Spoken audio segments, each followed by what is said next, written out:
Hello everyone, this is Jeremy at Chesapeake Classic Restorations. Sorry it's been taking a while for me to get videos up. Wanted to try and do that now. It's Wednesday, it's about close to 1 o'clock I think. So I'll give you an update on a couple of projects, and then like I said on my last little short video, I was going to do a little review of the US General side locker. I already unboxed it and mounted it up on my box, so we're going to skip that part. But here, let me flip this around. So this is John's Viper. We'll go over this thing. This bad boy was black and the paint was a little rough. We still have to put the interior back together. But as you can see, look at the cool green. Believe it or not, this is a vinyl wrap. Jose knocked this one out of the park. This was done here in-house. If you have a car you want to get wrapped, or you want graphics or lettering, or like you have a truck and you want your company name down the side, man, let us know. We can do it. Jose did this one. Took him a while to do it because this car has a lot of bends and curves to the body. So you got to be careful with the vinyl so you don't tear it, and stretching it properly. But he did a beautiful job. I mean, it almost looks like the car got painted. They did the racing stripes on it. He's got a finish back here. So the car had to get back burnered. He had some other customers to take care of. And then we also put, John ordered different wheels for this car. This is I think this is a first gen or second gen. And then we put new exhaust covers on it because the old ones were just mangled. But that's how it was when he bought the car. So more on this car to come. We're going to do a few modifications to it. Of course, like I said, the interior's got to get put back together. It's getting a radio and some new speakers. There was a lot of broken stuff on the interior, so we're waiting on that stuff to come and fix it. And then also I think we're going to do carbon fiber, like vinyl wrap on most of the dash and some of the interior parts. So when we get that further, I'll do another video on this. It's a cool car. It's definitely going to be neat. This is Jack's Flex, one of our regular customers. We do some stuff to it. Had check engine light on, already diagnosed that. Waiting on his approval to fix that. So, nice vehicle. We've done a couple of his cars. Here's the Marauder, which has been sitting around for a while. We got the engine back from our machine shop that we use, all rebuilt, ready to go. Trey and the guys over in our body shop repainted the valve covers for me. I painted the engine. We actually used what's called a Pour 15 engine paint. First time I've used it. You actually just put it on with a brush, man, and it looks like almost like powder coating. I really like this stuff. Also did the transmission. We had the transmission rebuilt. It was leaking like crazy. Did the same. They painted it silver and with the Pour 15. But like I said, the guys over in our body shop and metal fab shop that we have knocked the valve covers out of the park. They also did, I don't know if you can see it, but they did the air cleaner lid, and we made a new decal, or John made a new decal for the top of the air cleaner lid. So if you have stuff like that you need done, well, let us know. We can do it. He did a fantastic job on it. It's like perfect. So I just got done yesterday. I pressure washed the engine bay, degreased it, and then today repainted it with epoxy paint. It's basically all we're doing. Is all the guy wanted us to do is just kind of clean it up and respray it. So probably have to do a couple touch-ups here and there, but whole hell of a lot better than what it was. It was a greasy, nasty mess. So might even try stabbing the engine down in this thing today. It depends on how my day goes. And then we have Mark's Fairlane. It's a 66 Fairlane GT. Really, really nice car. I love this car. Of course, I have a thing for blue cars, so. But This one had a problem with the starter. We had to put a new starter on it, but the flywheel was chewed up, so I had to pull the trans, put a new flywheel in it. It is a 4-speed, as you can see. But we ended up putting a new clutch in it also.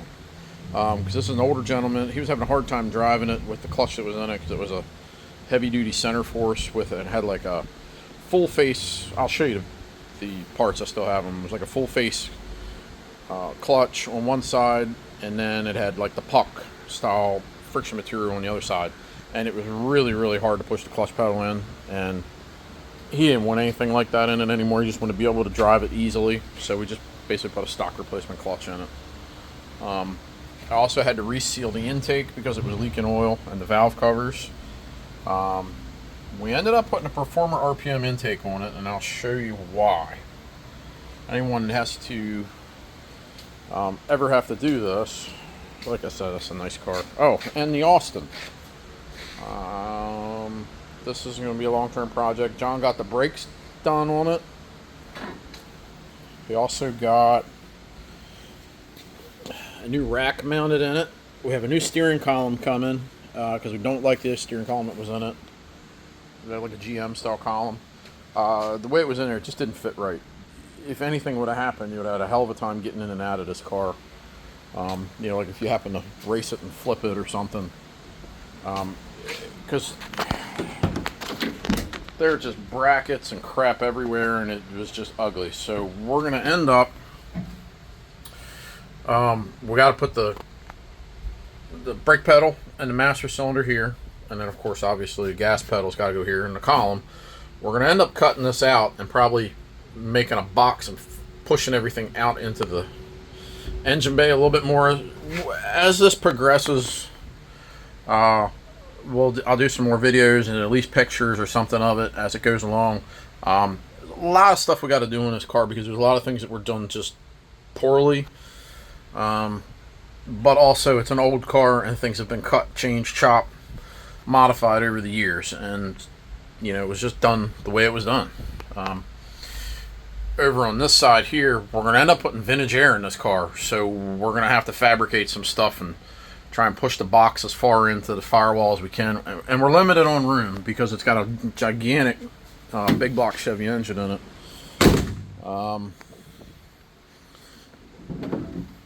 As you can see, it's a monster, and there's not a lot of room on either side. Of course, then we have to put an AC compressor and an alternator and a radiator, which is being made right now because you can't buy one for it. And an AC condenser and lines and wiring and plumbing, and yeah, it's a tight one. It's squeezed in there, but we'll get it done. We'll make it work and we'll make it nice. Oh, okay. Sorry, squirrel. That's what I usually do. So the reason we ended up having to put an intake on this thing is when we pulled this apart, if you can look at it, that's a factory Ford intake. See? Factory Ford part number. When I pulled this thing off, the ports were just pitted and rotten really bad. Especially here. Not really uncommon, but the only way to fix this is either weld it up or epoxy it. And someone had gooed a bunch of garbage in there previously. It was leaking like crazy. You see that? I mean, you could go it with RTV or epoxy, but it's not going to last. And then all the pits here, what'll end up happening there is you end up having an intake leak and a vacuum leak right there. So rather than trying to repair it, and it was cracked right there. Someone had helicooled it in the past, and it's just still cracked. So Matt could have probably welded this up, my fabricator, over at the other building. He probably could have fixed this. It would have taken a while, but of course once you weld it, then you got to remachine it and plane it, and you got to make sure it's not too, you don't machine too much off of it and you have fitment issues. So time, money. Once we explained it all to the customer, he said, you know what, just put a whole nother intake on it, and I'll just save this one in case it needs to go back, as a numbers matching car or anything like that. So shout out to Edelbrock for this intake. I think it came from Summit. Wasn't a bad price. It's a nice one. Fit perfect, no issues. And it's not too far off from the original intake anyway, as far as the way it's laid out. So, also in Jack's car, we had to do U-joints. Because we had a couple bearings binding up, but this is the clutch that was in it. See what I'm saying? It had the puck, as I call them. Some other people call them something different, but I call them pucks. But then on the other side, full friction material. It still had some life left in it, but like I said, it was a little. He said it was a little too hard for him to drive, so that's why he wanted to put a stock clutch back in it. And it was a center force. So I mean, technically, he could have kept using it, but for his ease of driving and comfort, just went with another clutch. And then the flywheel.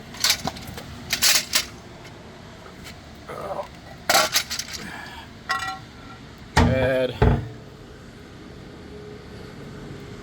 chunks out of it because the starter went up. Kind of hard to see on the video, but basically it would just sit there and grind and grind and grind, and every once in a while it would start, and then it would just hit this bad spot and just spin, and it was no good. So out the junk came. But it's all cleaned up, ready to go home. It's raining here today. As you can see, it's ugly.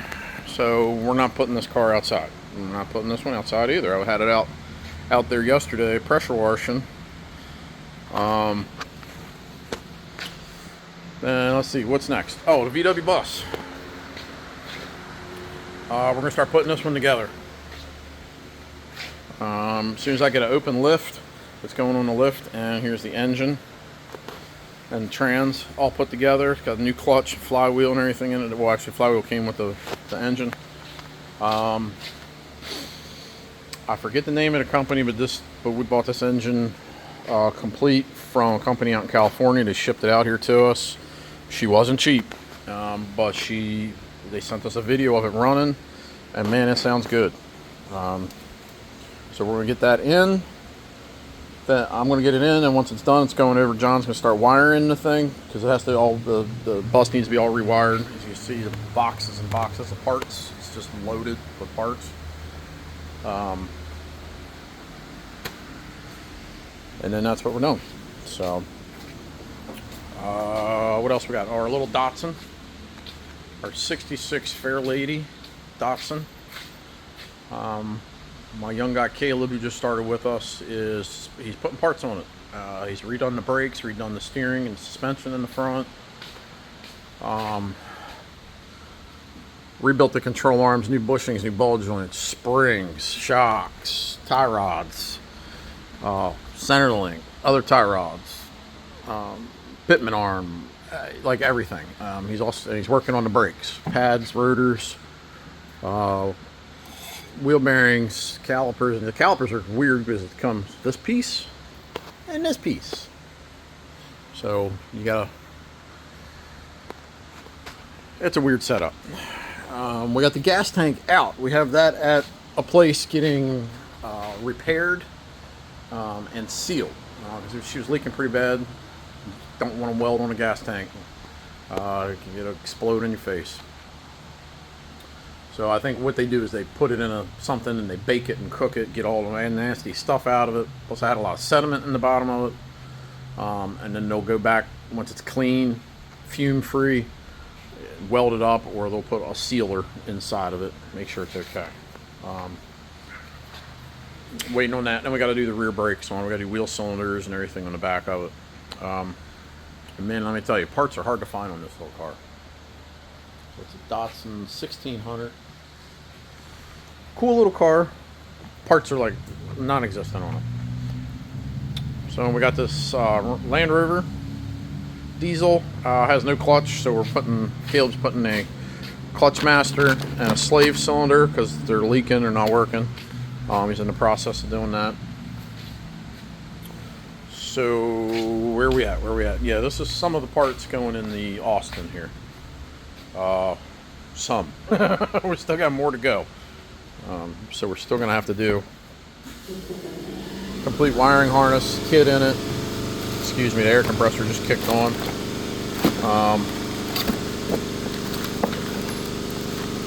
Yeah, so pretty involved. So Painless makes a nice kit. It's kind of a universal setup. We use them off and on. We use American Auto Wire a lot for like the harness. Like if we were going to do this car, if they had one, we would use American Auto Wire because it's more direct fit. I gotta wipe this car down again. But we use the Painless kits on universal stuff like this because there is no harness available for this car, so that'll work perfect. Plus you can add on all the stuff, so we still have to add on an ignition system to it. We have to add on a fuel pump, fans, the air conditioning, everything to manage the engine. So that kit will work perfect to add those things on, and of course other switch panels, fuse blocks, stuff like that. Be a lot of wiring on that car. So the other thing I said in my short was the US General Series 3 22-inch side locker. Well, there it is. I unboxed. I couldn't wait. Sitting here in the middle of the shop. As you can see, I have a gigantic snap-on box. I have another locker here. This is actually a Homac locker. It was a cheap one. Works great. It worked great for the money. It was like $200 and some, but I bought it a long time ago. No complaints with that. It's just small. This one happened to be, was it $3.99 for this locker. They had a special. Plus I used the Inside Track Club membership thing that John has. He let me use it. So it ended up getting me $80 off of this locker. It's a pretty damn good deal. I had to wait 2 weeks. You had to order it, wait. They said up to a month. So they're having trouble getting stuff, but it came in 2 weeks. So far, so good. Not bad. It's got a drawer down here. You know, I like Snap-on stuff, but their prices are god-awful expensive. So like an equivalent locker to this that fits this box is like $4,000 or $5,000. It's just not happening. Yeah, you can make payments on the Snap-on truck, but you know, I'm not paying on a side locker for the next 10 years. Forget about it.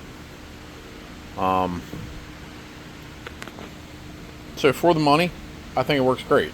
Nice handle. Now I don't like the black trim. You can get a chrome or silver trim kit through Harbor Freight, which is probably what I'm going to get, so that way it matches. But honestly, if you put a Snap-on emblem up here, nobody would ever freaking know the difference, because it's almost the same identical color. I mean, it's close, not perfect, but close. It's got the drawer, comes with a bunch of keys, and they package it up really nice. It's on a pallet, it's in a box, it's wrapped in foam. You have all these drawers in. Well, that shelf doesn't move, but these shelves, as you can see back here, you can adjust the shelves, the height. You can take them out if you want. It's got a hole in the back for a power strip. That's just dangling. I haven't plugged it in yet. I'm still trying to move stuff in. So you got 1, 2, 3 shelves. Lots of room. And what it is it's hooked onto the side of the box. It has these little, there, it's got them on this side. So you can mount it on either side. So it has hooks like this. It's just kind of hang it on the side of the toolbox. And then you have holes, and they give you some bolts. So I'm assuming if you're going onto a US General box, these holes are going to line up on the side of a US General box, like where the handle would be. And then you can bolt it right on. This did not, because it's a totally different toolbox. So what I did, people are probably going to hate me for this, but I just used some self-tapping screws and some washers. There and there. It's not going anywhere. Later on down the road, what I might do is I'll pull this top drawer out, take the track out for the box, for the drawer, and reach in there and put nuts and bolts in there. But it's not going anywhere. So, but as far as the quality, not bad. If you get like an Icon, If you go in the store and you look at them, the Icon is a little bit bigger, a little bit deeper, and it has more drawers in the bottom. I think it has 3 or 4 drawers. I'd say it's almost identical to a Snap-on locker, but half the price, quarter to half the price of a Snap-on locker. I just can't see spending that kind of money on a Snap-on one. I have more important things I would want to spend my money on. I'd rather take the difference from buying a Snap-on locker, buying this, and use that difference towards more tools that I'm going to use every day. Or take my wife on a nice vacation. She'd probably appreciate that. She's probably tired of me buying tools. So, not bad. The only thing I'm going to do is I'm going to add a light inside of here. I have a little light, as you can see, similar to this, which this is just up there with Velcro, or no, magnets. I'm going to add a couple of them in there so when I open it up I can actually see what's going on. But I like it. The one thing I did do when I got it is the door was flip-flop. So this was over here, and all you do is take the screws out and just flip-flop it to whatever side you need it to be on. So the things are there, the detents are there for a lock. Easy. And I'm sure you can probably do the same thing with the Icon or the Snap-on locker. Just flip-flop or you order it. I'm pretty sure Snap-on you just order it left, right. So, in my opinion, a really nice quality side locker for the money. I mean, for under $500, you can't beat it. I mean, it's pretty good size. As you can see, pretty good depth. Made decent. I mean, could you get a higher quality one, bigger? Yes, but you're also going to pay significantly more money. If I was starting out in this business again, or had to buy all new stuff, I'd go either US General or Icon. I would not buy a gigantic, expensive Snap-on box, because I'll tell you the biggest thing I hate about this box. I love the color, but my biggest complaint and bitch about this toolbox, and I did not buy this new, I bought it used, traded in my old stuff. And this was a used box I got a really good deal on it, so I'm happy with that. Came with the hutch, bottoms. This is wood, by the way. I made this because I was not spending $5,000 on another hutch. I'll probably end up getting a US General one at some point. They do make it that size. But like I said, the biggest thing that I hate about this box, and if I could change it, I would be the fact that there are less of these little drawers. See? I mean, that drawers, because they're kind of useless. For certain tools, you can't, stuff just doesn't fit. I would prefer to have the long, deep drawers like this. You can fit more in there. You can also fit cases. I mean, it's a significantly larger or depth. This box is 30 inches deep, which I like. The US General boxes are 20 or 25 or 22, something like that. They're a little bit shorter. The Icon boxes, you can get bigger. But if I had my way, I could order one new the way I wanted. This box would be all drawers like this or like this all the way down. Because I think you lose a lot with having the divider in these little drawers. It's just, I don't know. That's my biggest complaint. But like I said, it was used. I got a good deal on it. It took my old box as a trade. Took what I could get for what I could afford. Because I had priced a new box and priced one through Matco. I built one on Matco's site, what I wanted, how I wanted it, and it was just, I don't know, close to $60,000. I mean, that's a mortgage payment. I'm not doing that.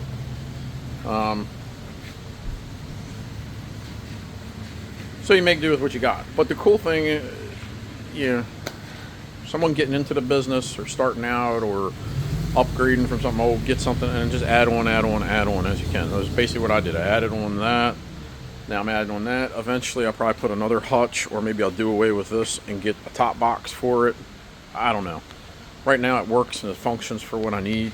So, because I also have U.S. General tool cart, the 4-drawer, which I love. Excellent, excellent tool cart for the money. I also have a 5-drawer at home. It's really old, and I have beat the living snot out of it. But it sits at home and just stores stuff. Caleb's got a 5-drawer. John's got a 4-drawer. To do it over, I probably would have just bought another 5-drawer. This one's a little small, but it works. It does what it needs. So, for the money, the U.S. General tool carts are great. The one I have at home has got to be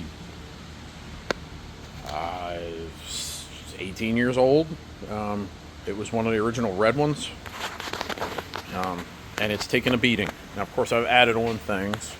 Like I've added this piece on. It actually came with the cart. I made this, and the reason that's there is because, I'll show you, and put a hammer in it.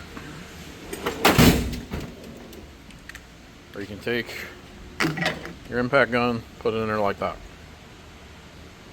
Pretty simple. Anybody can make this. This is just some muffler clamps welded to this piece, then bolted down with a couple of old ARP bolts. That's it. Or you can put the muffler clamps in there like that. No, I gotta fix that one. Came loose. So, it does its job.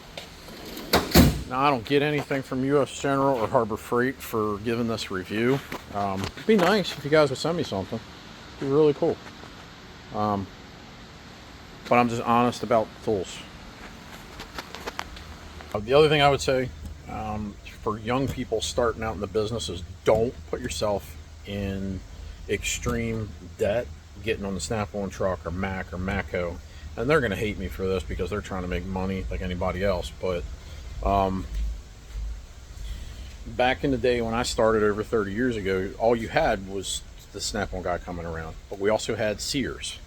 So you could go there and get Craftsman stuff, which I still have some of that stuff. I even have stuff that my father gave me. So it was durable. But there is no Sears anymore. So you're kind of screwed with that. You can still buy Craftsman stuff at certain places. But getting the stuff warranted is a pain in the ass. I have a whole box of broken Craftsman stuff that I cannot find and get warranted anywhere. So you're screwed. It's a nice thing with Snap-on, Mac, and Maco is they come around your shop. You have a broken tool, you hand it to them, they give you a new one. Or if they don't have it, they order it and they get it for you. You get it the next week. And you can make payments. That's the nice part about it. But again, like I said, if you're young, starting out in this business, or you're not doing it every single day, or even if you are, go to Harbor Freight. Go to Lowe's, Home Depot, buy stuff there. Look on Marketplace and buy used stuff. Because even if you buy used Snap-on stuff, if it breaks, you find a Snap-on guy and hand it to them. Or you put it in an envelope and mail it back to them. Hey, with a note, hey, this is broke, I need a new one. Can you send me a new one? And off it'll come new. I've done it to Mac and Maco because the dealers won't come around here. I don't know why. I see them running up and down the road, but they won't come here. So, and I've seen my Snap-on guy once since we've been here. So,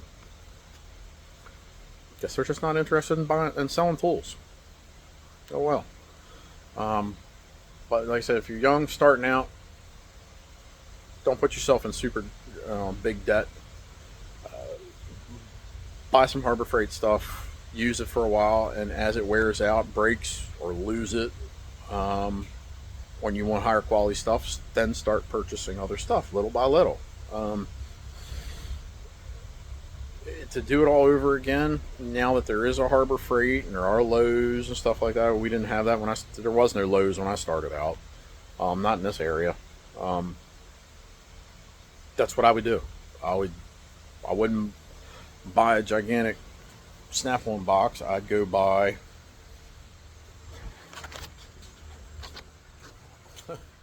a couple of U.S. General boxes like that and go to town, get started.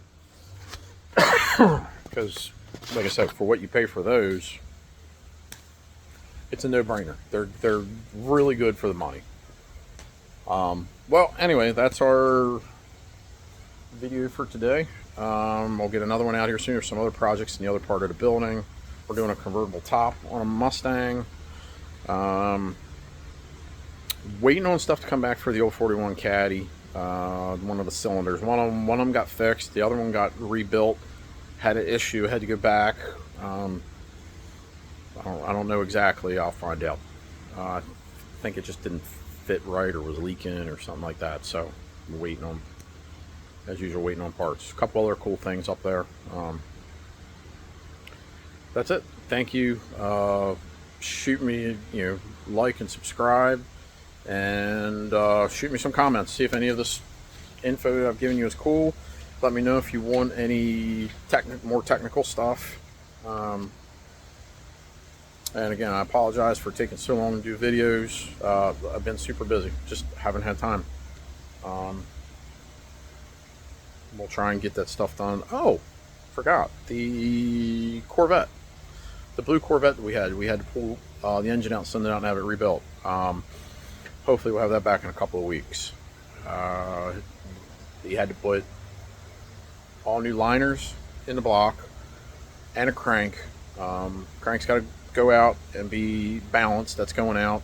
Once you put the liners in, you have to machine the liners for your bore size for your pistons. So he's in the process of doing that. And then once he gets everything back, the crank back from being balanced till the machine shop will assemble it. That's like one of the only things that he doesn't do in-house is balance cranks, so he's got to send it out. I think only because he doesn't have the machine for it. I think once he acquires the machine, which he's looking into, then everything will be done in-house by one guy. So, and we trust BL. He does great work. He's treated us fantastic, so that's why we use him. We only use people we trust. But there's all the parts for that engine that took apart. So once that thing comes back, I'll get that all cleaned up, painted, all reassembled, and put that bad boy back together. Oh, and here's the other thing. Here's the 415 engine enamel. If anybody out there has an engine that they want to paint, I suggest using this. Like I said, this is the first time I've used this stuff, and man, this stuff hardens up like a rock. Nice finish, durable. I think I'm going to use it more often. I didn't even know it existed until John showed it to me, but I'm very happy with it. And like I said, you put it on with a paintbrush. It self levels when it dries. You can't see the stroke, the brush marks. I really like it. So we'll do some more on that as we use it again. So, all right, thank you everyone, and again, Chesapeake Classic Restorations, and everyone have a good day. Thank you.